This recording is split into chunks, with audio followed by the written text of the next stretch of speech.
I'm Matthew Kurbis, the subscription attorney, and this is Law Subscribed, your dedicated source for all things subscriptions and the law. Thank you to my sponsors. See links to them in the show notes. Everything discussed is only for educational and entertainment purposes. Enjoy the show. Okay, all right, we did it. After 4 minutes of a little bit of technical glitches, LinkedIn Live, how dare you? Come on, LinkedIn team. Get your stuff together for going live on LinkedIn. So thanks for those of you who are joining us live here today. I have with me Nancy Fox. Nancy, welcome to Law Subscribed Live. Hey, thank you so much for having me, Matthew. It is great to be with you. Yes. So for longtime listeners, Nancy has been one of my best kept secrets for a little while now. I've been on her newsletter for a bit. I've shown up to a few of her Zoom networking functions. And it's about time that I've shared her with my network. So Nancy, go ahead and tell my listeners a little bit about yourself. So first of all, I'm so happy that we are doing this together, Matthew, because I noticed you and your profile on LinkedIn a while back, and I went, he's a subscription lawyer. That is very cool. So I knew right away that you were not your run-of-the-mill lawyer. So what should I say about myself? Well, first of all, it's interesting because I feel like I'm like a cat with 9 lives. I started out in the manufacturing world a long time ago as a corporate soldier, and I was an executive. And I thought for sure I am going to end my career, with the gold watch and all of that. Like I was just going to retire from corporate life. And that is so not the way it went. One of the things I recognized a long time ago when my division closed, it was a turning point moment. And I said, I whipped out my laptop and I started to write my resume, and I went, what are you doing? No, you will never, ever write another resume again. You will never have another boss again. You are not doing this again. This is a closed door, move on. And at that time, Matthew, like people were not, giving up major careers, 6-figure plus, careers, and just starting businesses. It wasn't like it is today, where we had the internet and all kinds of, techie tools to help us, be independent solo business owners. It was completely different. So I didn't have any sales skills. I didn't have any networking skills. I just knew I could not have another boss, and I had to figure it out. So it took me about 6 months on the couch to figure out what the hell I was going to do. And then I don't know how it sort of came into my field of vision, but I had heard about this thing called coaching. And at the time, the person who started coaching the way we know it today, his name was Thomas Leonard. Thomas Leonard was actually an accountant, a very successful accountant. And he had a vision because he started coaching his clients on beyond, accounting and CPA stuff. Right. And he said, I think other people would be able to do this. And he started teaching how to be a coach over the phone. We didn't have the internet back then. So it was like amazing. And then eventually he morphed that into online training and stuff like that. And then the world started to open up. So my first clients, I came out of the women's underwear business. I was a specialist in women's bras, of all things. And nobody in that world was going to hire me. So I don't know. My first client was Verizon. And my second client was Burlex, which is Bayer today. And then I started getting all of these corporate clients. I was doing management leadership training, and I had never done that before in my whole life. So then after I was doing the training, I was coaching these executives. And then eventually I started to really like getting clients. I said, gee, who doesn't know how to get clients? I'd like to show them how to do it. And I started, working on doing rainmaking training. And somehow I got connected into a law firm, a big one in San Francisco, and then an accounting firm in New York. And it just went from there. So I was doing a lot of rainmaking training for lawyers and accountants. And the last thing they knew how to do was to network. So I started teaching them how to network very strategically, how to figure out where to meet the right people, how not to waste their time. And it went from there. And eventually I started working with people who were leaving their corporate jobs like I did. I was working with fractional executives.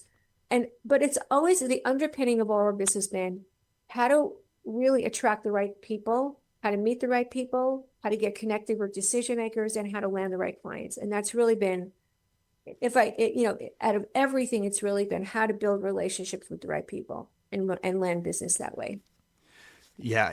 And getting that context makes a heck of a lot of sense for me, why there's such great nuggets of wisdom, but not nuggets is not the right word. It's like it's volumes of wisdom. It's like It's core, it's very core strategy, but nobody teaches it.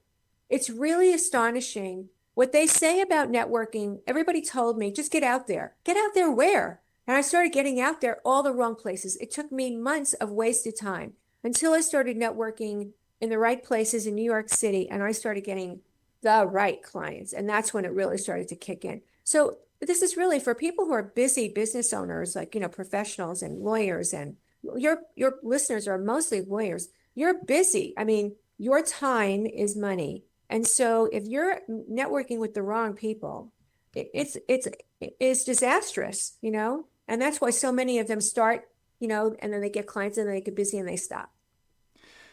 yeah, yeah, and especially when the only way you're generating revenue is spending time working, right? Which like the AI has That's a totally whole other thing. Yeah. shifted that paradigm. But the reason I bring up your wealth of experience too is because I really don't think, because I'm on those newsletters too of like AI powered, like I don't know, biz dev, tips and tricks and like other things, and it's all kind of very mediocre, right? Because it's a amalgamation of everything that's on the internet, and like maybe some sophisticated parties are starting to train AI on their own knowledge and experience, but you just can't replace with AI. Like you can enhance with AI. That's also separate from what I'm saying right now. But like you can't just, and I love Jonathan Mast and what he's doing with AI too. He's been on the pod in a similar way, where like you can't get rich quick using AI to replace your experience that isn't there. That's absolutely true. And actually, the word that you use about AI enhance is exactly the word I use too. So we're totally simpatico on this. The thing is about AI, I jumped into AI the second the doors opened, the second it was open to the public. But I never really looked at it as a shortcut to stuff. I know we need it as a shortcut. I mean, I shouldn't say it exactly that way. For example, a year and a half ago, I needed to write a new business plan for a new offer. And I went to these sites that had, sort of templates for writing business plans and stuff like that. And you could input a few numbers and it would pump it out. But it was wonky, extremely laborious, right? And you have to follow all these steps. Now you could literally put all your data into all your details into with the right prompt and the right AI. It'll pump out your business plan month by month, year by year, and it will also give you recommendations for increasing your profit and reducing your overhead and all of your expenses. So it is remarkable in terms of saving time. But here's the thing that I love about it. If you learn to use it the right way, it's a phenomenal strategic partner. And that's really how I see AI helping professionals. For a lawyer who, lawyers are different because you are dealing with very concrete laws and compliance issues and boundaries that must be, that there's no leeway for making an error. So it has to be correct. Strategically using AI for building your network, for building your ideal client base, for building relationships. Now we're talking about a much more esoteric kind of experience. So to your very point, what I did is I took all of my workshops and all of my training and all my entire book on networking, my other book on how to get direct access to decision makers, all of my strategies, I created a private GPT or a set of them, they're agents now, that are used in my different sequences in my training and in my communications with clients. And every single one of my clients has their own private GPT that I set up specifically for each one of them. That makes a huge difference because now I have a separate coach for each one of them that supports. It's like an adjunct to me. So it's remarkable, but you have to learn how to talk to AI in a very specific kind of way or ways. And then you have to be extremely respectful of what to put in and what not to put in. So. Right. And there are certainly valuable aspects to it in terms of creativity and unbounded things. And like lawyers, and one of the things I do in like my training sessions with lawyers on AI is like, you don't use the generalist tools for the substantive legal work, right? Like for a myriad of reasons. But it can be really good at ideation, right? At iterating, at other things, right? So there's one of the I'm curious to know, get your perspective on this. One of the examples I've been giving lately is, could you imagine if a contractor came to your home to like do some work and they didn't bring any power tools, right? Like that's the lawyer coming in without the AI right now, and they're charging you by the hour. You're like, I know power tools exist. What are you doing? Go get your power tools. And they go, okay. And they go and they come back with their power tools. And then they take out a 2x4 and they take out a power drill and they start drilling sequential holes in the 2x4 to try to cut it in half. Well, they're not actually saving any time. They're using the wrong tool for that purpose. And that's like when you're using an AI tool that's not purpose built for a particular set of things. So what do you think about that analogy? AI will try to fill in gaps. It'll try. And you can't tell if those gaps are the right gaps that they're filling or even done it in the right way. So you're right. And think about it, it's sort of mind-boggling that there's so now, when we started this, there were like 3 or 4 main LLMs, but now there's so many specific LLMs that are trained for different things and agents around them. And so it's so exponential now. But when it comes to the law, like I was just talking to a colleague of mine who, it's interesting, he has some intellectual property. He's creating his own application for a trademark application. Instead of going to the lawyer, he's doing it himself. Now, I don't know if it's going to be good or not, but he's doing it. And it's a very specific kind of prompt. He's getting information from, AI about what the prompt should even say and how to craft it. So, we're going to learn a lot about what works, and some of us are going to get very expensive mistakes. Yeah, and it's what's the risk tolerance, right? Because like was that, and I don't really think AI is taking away like lawyer jobs or taking away potential clients, because like that person you're talking about, like they're not using a trademark attorney. They may have never paid a trademark attorney to use it anyway. But using these tools in the right way, like bringing in all the information from the USPTO, right? And creating it so it's a retrieval augmented generation system where it doesn't answer outside of the data set that you've given it, right? Like I actually now I'm thinking like, oh, wow, there's some really interesting things you could do with that maybe you don't need to be an expert. And even as a practitioner, I see more and more posts on LinkedIn and articles about how the age of the legal specialist is over because of AI, where we are now all more, we're able to be more generalist. Now, not to say that you shouldn't find a few specialties. That's right? So interesting that you're saying that, but you know what else? You know what? So let's just say lawyers don't need to be specialists so much anymore, but you know what they need to specialize in? They need to specialize in AI for a specialty. In other words, let's just use patent law. If you don't know how to use AI for patent law, you're left behind all the others who can, right? Or for you, all the lawyers who are not AI advanced, let's say, they're left behind you. Yeah. And that's your specialty, so it, in a way, you know what it is? Specialization is evolving now. Right. We are evolving specialization and what we think about it. And that, I think, and there are millions and millions of professionals out there, Matthew, who will still not ever specialize, even though it's silly not to, and it's leaving them behind, and they just can't wrap their heads around it and don't want to. They're afraid. So. Yeah, and I think having a niche is different from having a specialization, right? Like they're not mutually, they're related, but they're not mutually exclusive. But I think that there's a difference, right? Because like for me, my niche is the latent legal market, small business owners in Illinois that have gone long unserved by having a reasonably priced attorney that could be a team member, right? Like I'm their fractional general counsel on a fixed monthly rate. I still have a broad practice area because what is general counsel by its nature is pretty big. Is general, but I'm avoiding big, expensive, highly specialized legal problems wherever I can. And when I can't, we still have to outsource to the trademark attorney, the litigator, whatever that specialty may be, environmental attorney, right? If we're acquiring some commercial real estate and there needs to be an environmental study and there's something that comes up, right? So like I'm still outsourcing to specialists, but I am a generalist, but my niche is small business owners in Illinois with a few employees. I think there's we could make the definition of niche marketing we could look at it a few different ways.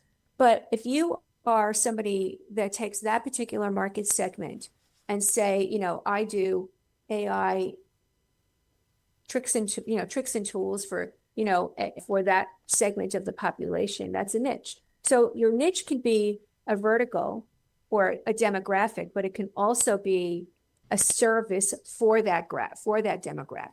So, or a solution for that demographic. So it's a loose enough definition. The point is to be specific. Here's the point.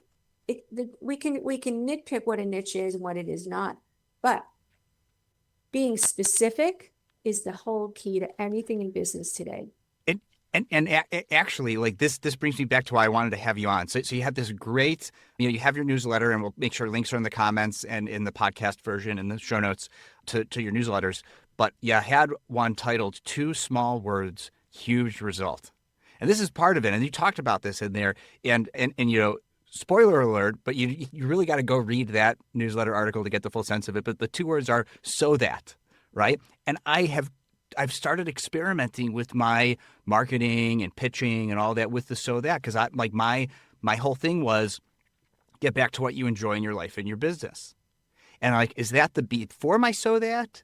Is that after my "so that," right? Like I am your fractional, legal counsel in your business. So you could, so that you could focus on what makes you happy in your life and your business, right? So I think like that was my "so that," but I was actually starting with my "so that," and I didn't have it phrased the right way, right? So I am the small business attorney that you could outsource your legal things to so that you could get back to what you enjoy in your life and your business, right? Or so that... Yes, you have more time to do the things that are really enjoyable to you, right? Or to do the things that generate the most revenue in your business, which is definitely not the legal stuff. And so therefore, if that's "so that," okay, so this is where it gets interesting.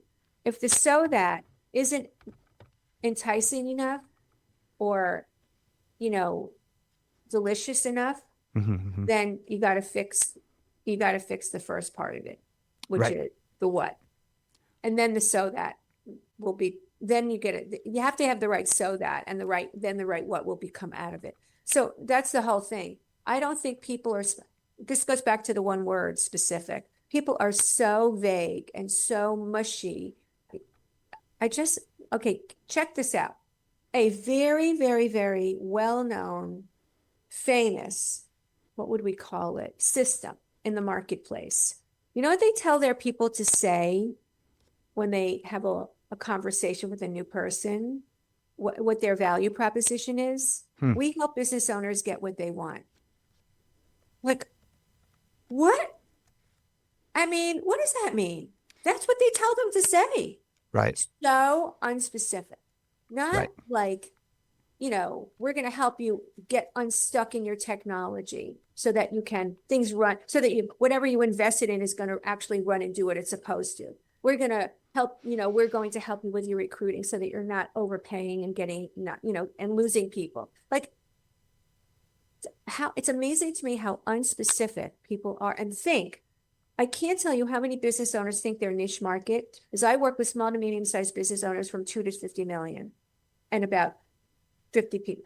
That is not specific. That is a description. That is not specific. That's like an idea.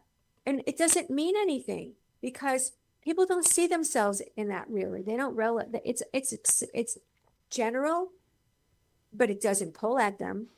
But if you said, I work with those people who they manufacture soft goods, and that's me, or I'm in the construction industry, or I do roofing, or I do landscaping. Now it's a whole different. Do you know, I found out something really fascinating. There is a mastermind group just for landscape business owners. Hey, how about that? That's specific. Just for landscape business owners, a mastermind group. Anyway, you get this conversation, you can see that I think when we're talking about, AI can really, one of the things I love about AI is one of the tools that I lean on the most in not only niche selection, but niche verification and vetting. Mm-hmm, mm-hmm. In other words, please, I will have AI analyze various niche markets with various subsections of it and do a whole analysis of high potential, middle potential, low potential, and why. And I make AI justify it. So it's been phenomenal for that. In fact, I created a whole, now I do have a public GPT. It's called Niche Mastery. You can look it up on ChatGPT. You can use it. So I'll also I'm going to have a lot of links, Nancy, for the listeners, post being live. I'll have to do all that. But let's talk about that a little bit more, right? Because being on your email list, there's one of the benefits of it. I got a sneak peek, pre-launch of even the paid product, right? The paid version that helps people, fractionalize and productize. It's an AI solution that you've developed based on all your knowledge and experience, right? That helps not just lawyers, but professionals or someone who wants to be a fractional C-suite executive, right? Do that. So talk a little bit about not just the what it does, but also the why even develop the tool in the first place. One of the reasons that I developed the tool in the first place is because I found that most of the professionals and service-based business owners that I was interacting with were intrigued by AI, were playing around with it, but the use cases and how to make AI work for their benefit specifically wasn't happening for them. They really were struggling. And so rather than teach a course on prompting, there are millions of those. Go take a course on prompting. And that's not in my wheelhouse, really. I mean, I've learned how to do it.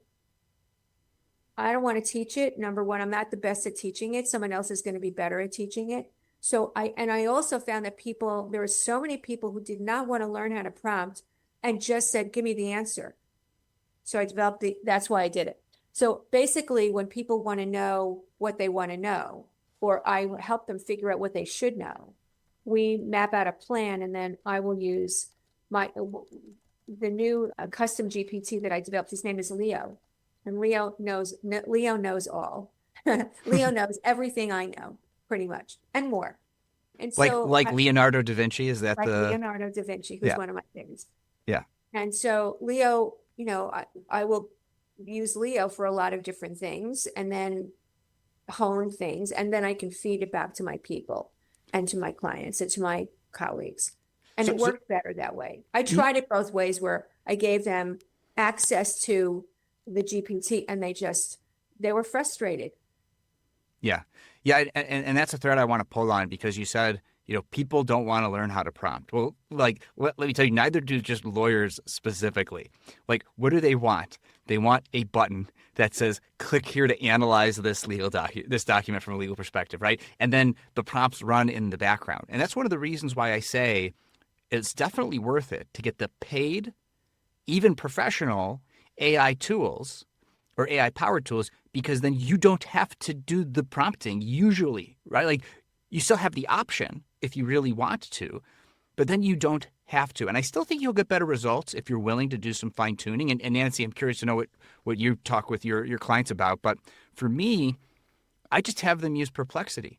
It's hey, if you aren't sure what to prompt, go to Perplexity, which is reading the whole internet with all those coaches and master classes about how to prompt. And you say, I'm trying to get this result. I don't know what to prompt in whatever particular AI tool to get the result. And at least maybe it's a starting point, right? It's better than not knowing what to prompt. Although that requires some prompting, inevitably. Let me tell you about the brand new sponsor for Law Subscribed, Paxton. I've been using Paxton as my legal AI tool for over 2 years. I continue to evaluate and demo other legal AI tools in the market and still decide to stick with Paxton because of its reliability, its accuracy, its ease of use, affordability, and they do not lock you into a long-term contract. Now, as a transactional and fractional general counsel attorney, I'm using Paxton for all of my substantive and non-substantive legal work, whether that's legal research, analysis, drafting, or enhancing existing legal work product. In the time it used to take me to draft and analyze legal documents, documents. Now, after a little bit of back and forth with Paxton, I have something ready to go in minutes that used to take hours or even days. While I'm no longer a litigator, I could see how valuable Paxton would be when researching a new issue, preparing for a deposition, drafting a motion, or going to trial. So if your firm would benefit from using Paxton as your legal AI tool, then make sure to use the link in the description when signing up to let Paxton know I sent you. That's all about our new sponsor. Now back to the show. Here's a little shortcut for everybody. Mm-hmm. So if I wanted to be brilliant at getting AI answers for lawyers, I would pretend that you're Matthew Kurbis and tell me how to prompt. Seriously, and because you're all that you write, all that you speak about, how you speak, everything that you share with your people, all of your expertise, it can be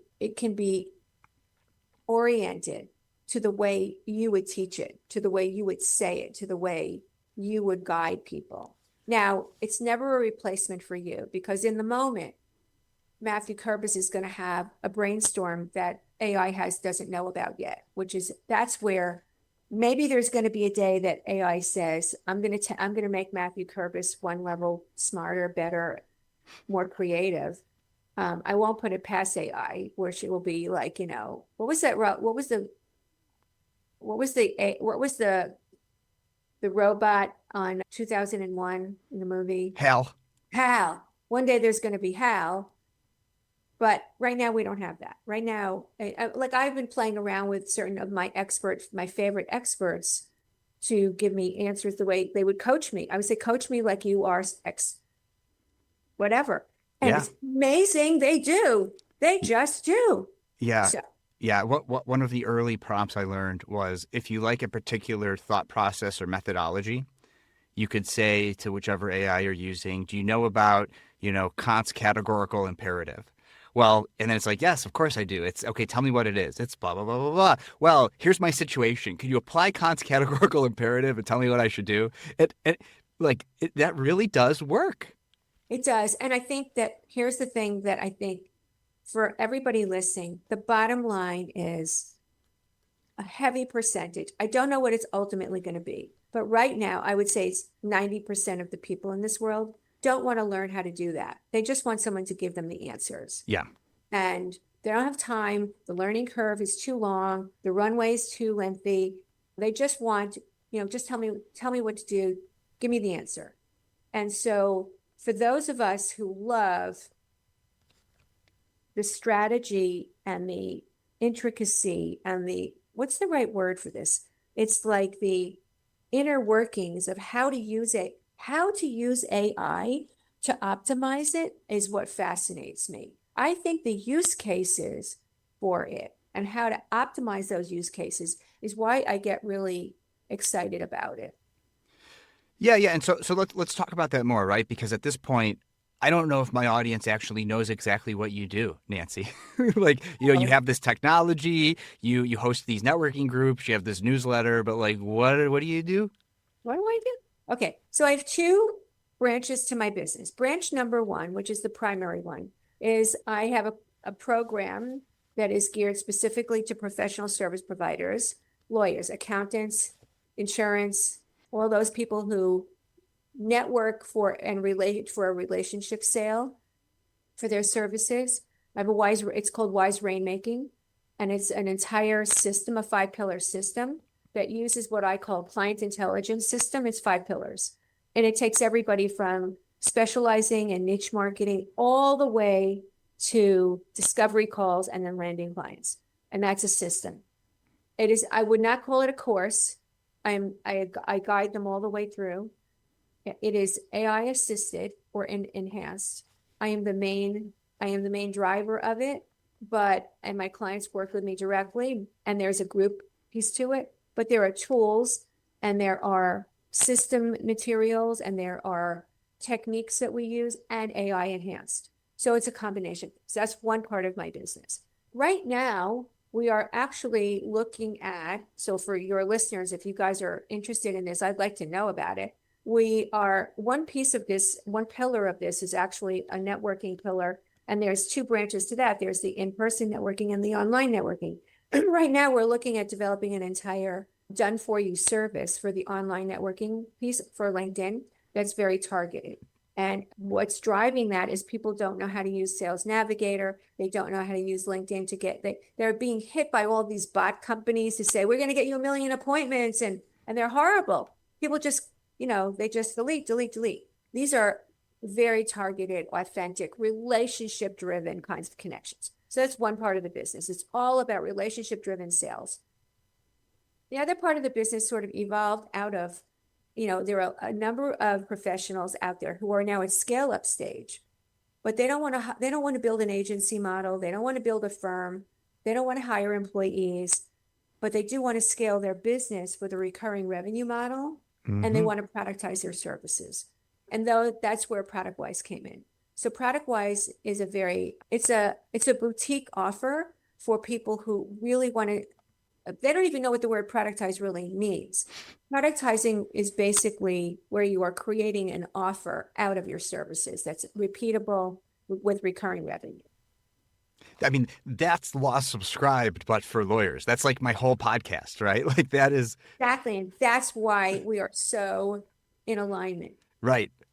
Exactly. And I was trying to rack my brain and like look through some emails. You know what I should just do? I'm a Google Workspace user. I should have asked Gemini to go through my emails and say, hey, can you find anything in here like the first time I've interacted with Nancy Fox and who recommended her? Because yeah. I don't know how. Yeah, I know how I found. I remember when I found you. I found you on LinkedIn, and the reason I found you is because the word subscription popped up. Okay. And that keyword was so important. And I said, I have never met a lawyer who is focused on subscriptions. So what does that mean? And that's when I started researching you. Yeah, but like it is so useful. And I'll tell you one of the other things. Fractionals.ai is one of your URLs, and the idea of productizing and leveraging recurring revenue and subscription and membership models, being able to fractionalize services, right? It's all related. And one of my things that I explain, like when you go to a Chamber of Commerce meeting or these networking groups, they want to know who's a good referral partner, right? I might not be a good client for you, but am I a good referral partner, right? And so for me, like having, years trying to figure out how to answer that question, like my best referral partner, period, it's not even close, is another fractional C-suite executive or fractional service like fractional HR. Sometimes those are small companies. Because their customers, their clients are already in the mindset of outsourcing. I don't have to do HR for my growing business. I could just pay a fixed monthly rate and get all that stuff taken care of without bringing in somebody full time. They just didn't know legal is true. Was there. So it is just my best referral partners. And really, now granted, if they're new at fractional, they don't have any clients yet. So those don't make good, referral partners. But they can make future good referral partners once they start getting clients. So again, when you're talking about networking, we're talking about, you have two choices. You can get referral partners over here, which is what everybody wants. Why do they want that? Because they don't want to sell themselves. They don't want to do the sales themselves. It's so much easier if somebody says, hey, Matthew's sending me a client. Great. I don't have to do anything. I'm just going to sit back, take the phone call and say, okay, you're in, bye. Okay, that's great. When they have the right people for you, when they send someone to you and people are really interested in working with you or hiring you. But what if they're not for a while? What if they can't find anybody for a while and they have their own business problems to deal with? Now you're dependent on them. I would say 85-90% of professionals depend on referrals, and they're so proud about it. They go, all my business comes from referrals. Okay, that's great when it's all working, but I know firms, literally firms that have gone under because 90% of their business was referrals, and those referrals. Right. So what are you going to do? You need to have your own pipeline build, and that is what we like to like. Yes, we recommend have the right referral sources. 100% agree. Don't throw the baby out with the bathwater. But if you don't have that other avenue of lead generation or doors or pipeline build, you are leaving a huge percentage to chance. Yeah. So that's why You got to have the right decision makers in your network. And I like the idea of the marketing flywheel and the biz dev flywheel, right? Because like once it gets spinning, like the momentum is easier, but getting it spinning is really hard. Like my most difficult time was my first 6 months to a year of being in business for myself because I have zero momentum. And so getting that flywheel moving, I think, is another great perspective. But I will also say about like in the fractional space, those also do make great referrals for me, for my clients, because then my clients are happy and I can't help them with HR. I can't help them with financial stuff. So fractional CFO No is useful. question. Yeah. They're very, very, the whole fractional world means they're touching a lot of different people. And if you're touching a fractional marketing person in SaaS and you work with SaaS clients or your other people work with SaaS, it's a really good connection. And, in fact, in my own client base right now, 2 of my clients are working in the health and wellness space. They work in different service areas, so they should meet each other, right? Right. And I will tell you that in my own experience, meeting my decision makers directly in the right locations gave me such credibility, gave me such thought leadership, gave me enormous power. Because right now, I'm introducing my clients to actual decision makers for their business.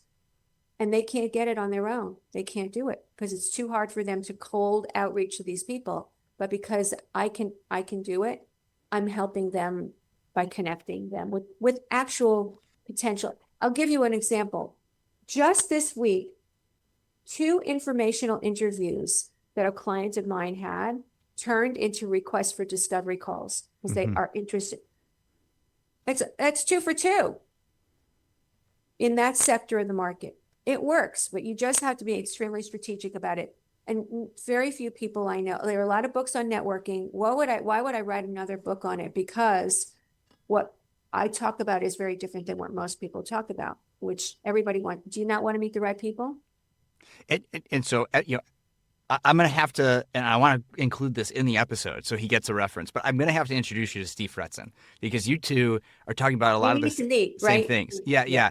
And he's focused on lawyers now, I think, for like over a decade. And so I think there's a lot of great, and he has a podcast too. I'll make the intro for you, Nancy. There's going to be a lot of good things to come out for there. And he'll benefit from it too.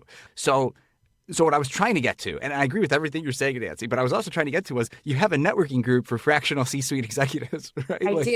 I do. And here's why I did it. In the beginning, I was working with a lot of fractionals. When fractional leadership first it was starting to gain enormous momentum. And I said, okay, here's my next niche. And so I started to develop little by little my connections. Exactly the way I teach it to I started with nothing. I had a 0 fractional executive email list. Started with nothing, little by little. And how I built the list was hosting the networking events.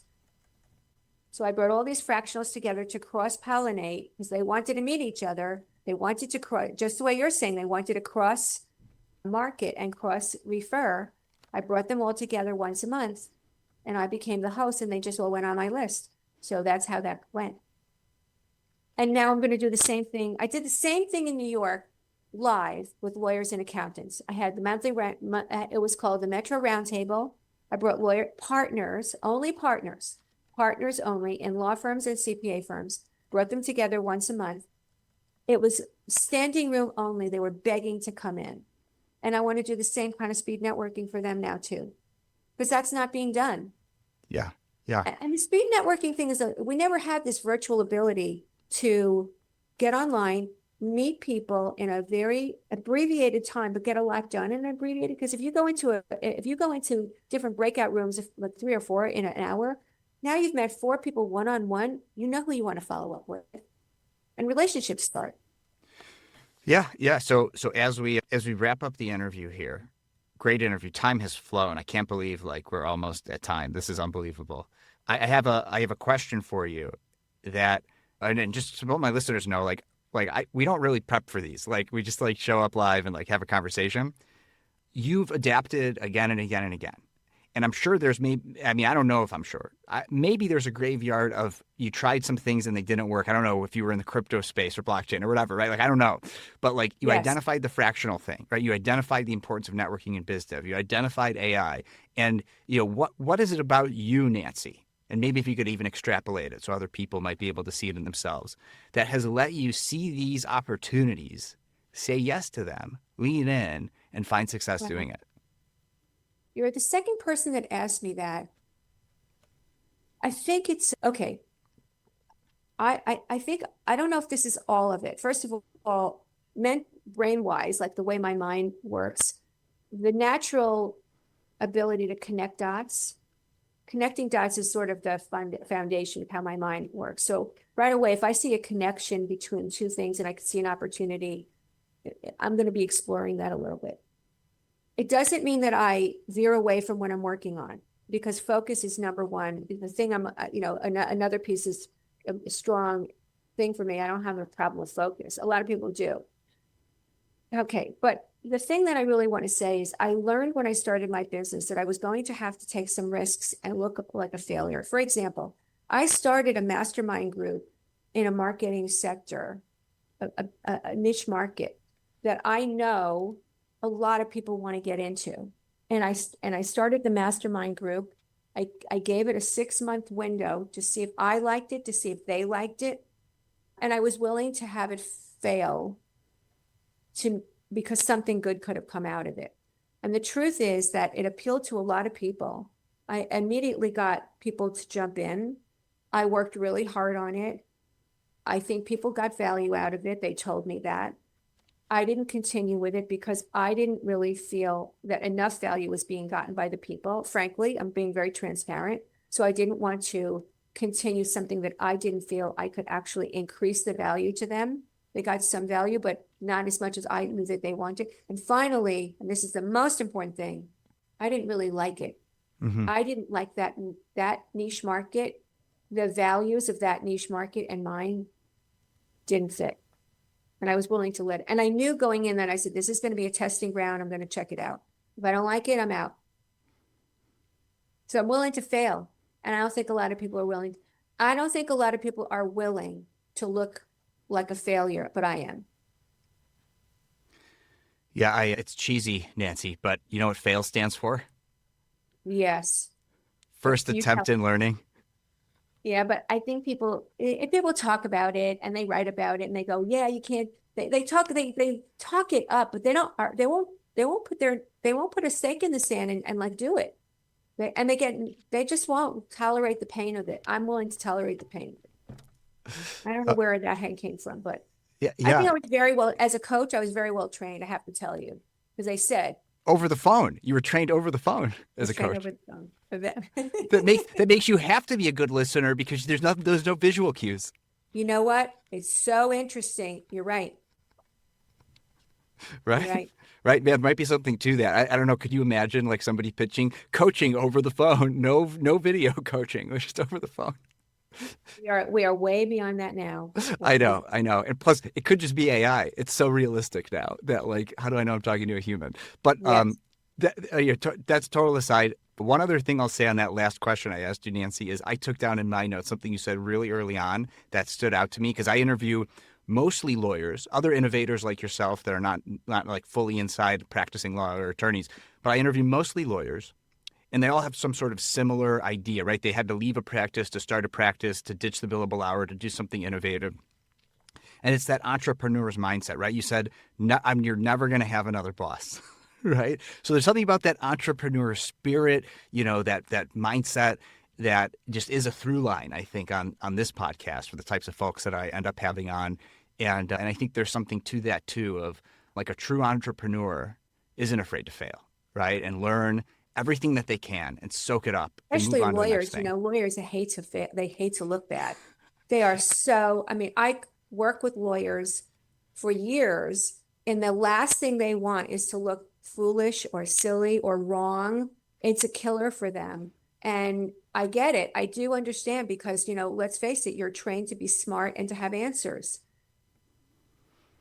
It's a different mindset. Believe me, I come out of the corporate world and looking bad and looking foolish is the same thing. I had to it was it was a transformation that took a long time and it was hard. But I'm really, it was so worth it. And I feel like, there are a lot of lawyers today who are way more entrepreneurial than when I first started working with them.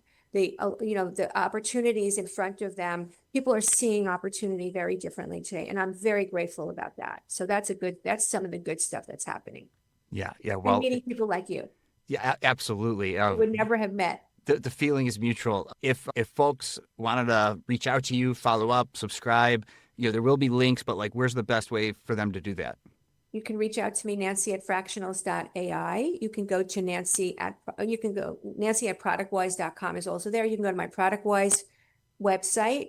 ProductWyze is spelled PROD. Well, you'll post a link, but it's productwyze.com. Yeah. You'll read about all that stuff. And we have a new Wyze rainmaking site going up. So you'll read all about the Wyze rainmaking 5 pillars and all of that. If you're eager for rainmaking information. By the way, just one last thing. Right now, we're in the middle of the Wyze Rainmaking pilot program, and the pilot program is probably going to end in the fall. So if you want to get into the pilot program, just have a conversation. I'm not selling anything. Just if you want to learn about it, I'll tell you about it, and that's it. But I'm just going to end it in the fall. So. Okay. All right. Great. Well, stick around because there's a lag on LinkedIn, and I have to unclick everything. But we'll just sign off. Nancy, thanks so much for coming on the podcast. Thank you for having me. This has been an amazing conversation, and I'm just very grateful for the invitation. Thank you so much, and thanks everybody for being here. So with that, this part's just for the LinkedIn live viewers, which we have several. And that's a wrap. Thanks for tuning in. Make someone's day by sharing this episode with them. The best way to get in touch is to follow and message me on LinkedIn. To get extra content, subscribe to the newsletter at www.lawsubscribe.com, where you can also become a paid subscriber to get episodes and content early. Until next time, this is Mathew Kurbis with Law Subscribed.